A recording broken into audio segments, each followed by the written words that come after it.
Assalamu alaikum wa rahmatullahi wa barakatuhu. Peace be upon you, and God, mercy and blessing be upon you.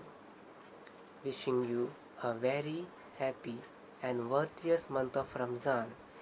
Happy month of Ramzan to all. These years, the month of Ramzan will start on 25th April 2020 in India.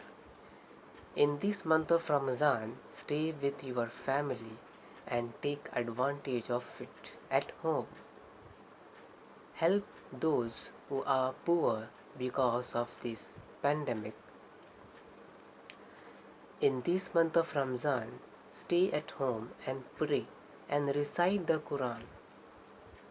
Stay at home during this month of Ramadan and take advantage of this month of Ramadan.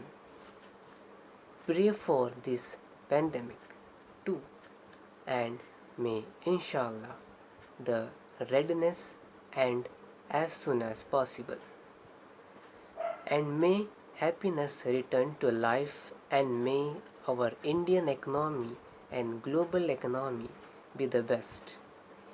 Because of this pandemic, COVID-19 or coronavirus, you stay at home and stay awake and be safe.